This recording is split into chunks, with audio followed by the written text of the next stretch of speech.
Hey, we have reached a milestone because this is 40 of 365. I'm so excited. It's 40 of 365.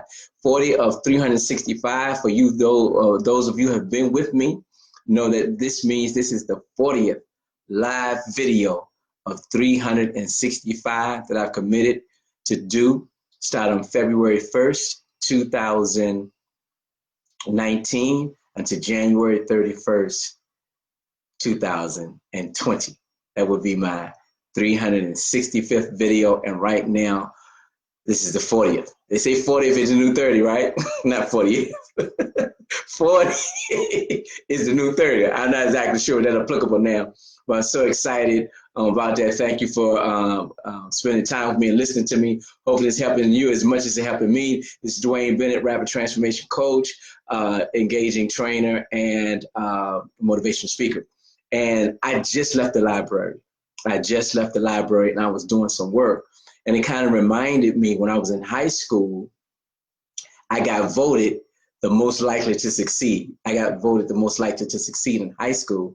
And I wasn't a nerd or anything because I went out a lot and I was with my friends. But you know, when you're in high school, you really want the most popular, right? You want people to know you. You want people to know your name. You want people to call your name, want to be around you. Everybody wants the most popular. I didn't get that, but I did get the most likely likely to succeed. I'm so excited. I'm number 4. I can't get it out. So let me slow down.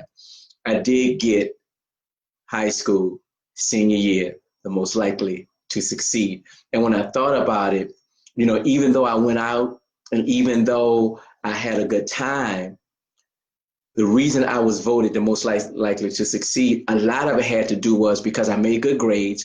I was on the honor roll. I was part of the National Honor Society, but also I was involved in projects. I was the leader, the head of the Student Government Association. I played saxophone, and those of you who are familiar with music know the number 1 chair is the best person in the band at that time for that position. So I had the number 1 chair for saxophone a couple of times. Also, what else? I was a conductor. I was conductor of the student band. I also conducted a play, all those things. So I got most likely to succeed not only based on my grades, but some other things, but a lot of it had to do with my grades. And then when I thought about it, when I was at home sometimes, I remember when I was real young, I would hear the kids playing outside and having a good time, but I was in the house doing my homework, doing my reading, getting my term papers done on time sometimes. And even in high school, you know, had these classes where I had to do some extra reading and some extra studying when, you know, some things were going on. I couldn't participate in everything. And it got lonely. You know, when I was doing those things, you know, I would hear other people having a good time and you see other people having a good time and it got lonely and I was by myself and I didn't always have help to do those things. And it was really, you know, sometimes challenging. But what I find out when I look back now is that one of the reasons I was the most likely to succeed, not because of the things that people saw, it was the things that were behind the scenes, you will. It's the things that I did on my own, it's the things that I did by myself, and the transformation and the winning attitude and the things I needed to do to excel in school. Those things, they were done by me, and I was by myself a lot of times. And when I even think about it, I just came from the library. You know, in the library, I've been there for a couple of hours and I'm doing my work. I'm in this room and I'm in this room by myself. There's no one there. And again, it can get lonely. It can get maybe even sometimes boring, get sometimes challenging. But again, I'm trying to get somewhere. And a friend of mine, he's not a friend, but he's a mentor from afar, Delatiro O'Neill. He wrote a book called Caught Between a Dream and a Job. And he was talking about how when he was trying to make his transition from his job to his dream, that his wife had a baby. And after his wife had a baby, he didn't want the burden to be put on her. So at night sometimes when the baby was crying, he had to get up from his computer while he was trying to do his book, go get the baby and hold the baby in one hand and try to type his manuscript in the other hand. And he said he had to do those many nights with the baby, but many nights by himself. And it's lonely. And it's sometimes you may even get sad. But the thing about it is the winners, the people that get to the next level, the people that are most likely to succeed. That's here we go. That's a benchmark, or that's telling you you're on your way to growth. You're on your way to the next level. You're getting closer to your goals, your dreams, or aspirations. If sometimes you get lonely, sometimes you feel like you're the only one there. Sometimes you feel like you can't do certain things. Sometimes you just feel like there's no one there that understands you. That's a benchmark. There's a milepost, if you will, to let you know you're on the right track. You're getting there. You're closer than you think, and you just have to stick with it. And the other part of that too is, getting lonely and doing things on your own. People are not going to understand you. People are going to ask you, why are you, putting all this time in? Why are you doing this? Why are you doing that? And you're going to lose some friends. You may even lose family members on your way to success, on your way to the next level, on your way of starting that business, on your way of getting promoted, because they don't understand what you're doing or where you're going or where you're trying to get, because the vision that was given to you is for you. They don't understand the vision that was given to you is for you. So you may lose friends. You may lose family members. You may get lonely. You may not understand why people don't understand you, but that's okay. It's a benchmark that you're getting closer to where you want to be, closer to being more and having the things that you know that you have the vision for, that people don't understand. So remember, the vision wasn't given to them. The vision for your life was given to you, so people are not going to understand.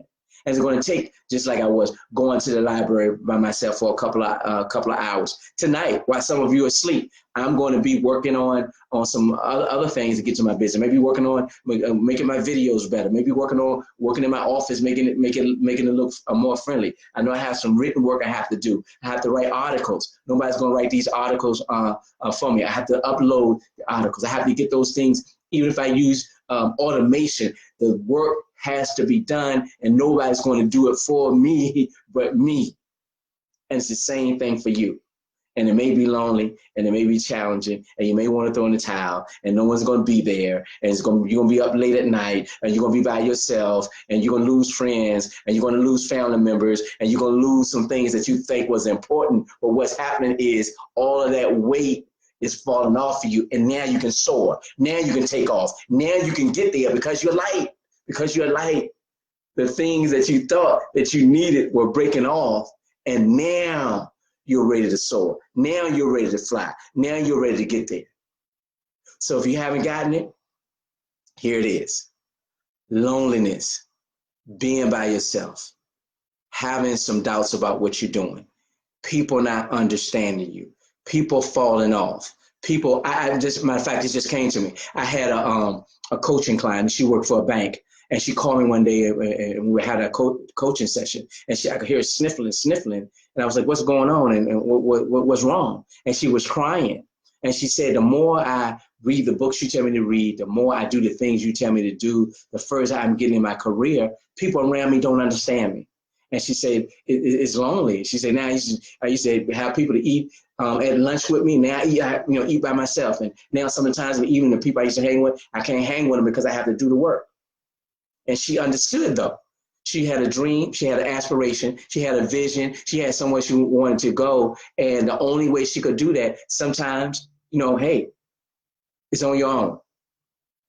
So I want to encourage you. If you're lonely, if you feel like you're misunderstood, if you feel like people are falling away from you, sometimes you're doubting, if it's the middle of the night, you're the only one up, if you find yourself leaving home sometimes and go to the library to work, I'm telling you, that's exactly where you need to be to get to your next level. That's exactly where you need to be to get to your next level.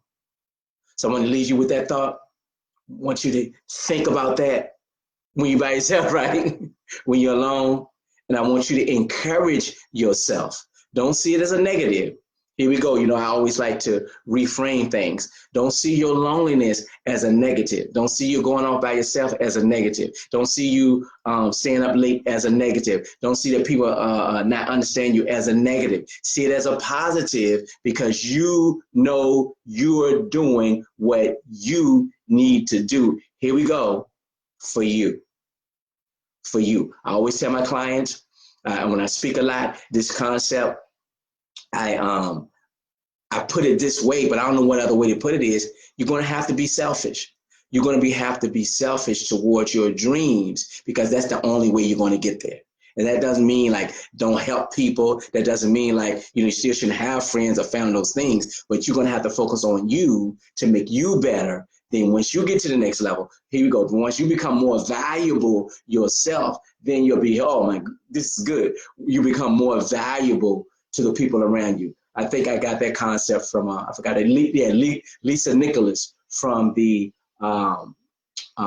Secret. And she was saying that, for 3 years, it's just her and her son, and she was working every day. She'll come home from 6 to 12 was her work time. She did anything else. Her family was like, why are you doing this? Why are you going to all these conventions? Why are you going to all these places? Why are you not spending your money? Why are you staying there? Because her whole thing was, hey, I'm missing the family reunions now. I'm missing the get-togethers now. I'm missing maybe some of the Christmases now. I'm missing some of the Thanksgiving now. But I'm making myself more valuable. So when I come out, and when she came out, in 10 years, she had the big house, she had a business, she had money. So now she invited people over to her house so that they wouldn't have to pay, they don't have to bring anything. And then she's more valuable to them now because the surroundings are better, the food is better, hey, the air is better when you're on another level. So I just want to encourage yourself that when you're by yourself, you're not by yourself, you're with yourself,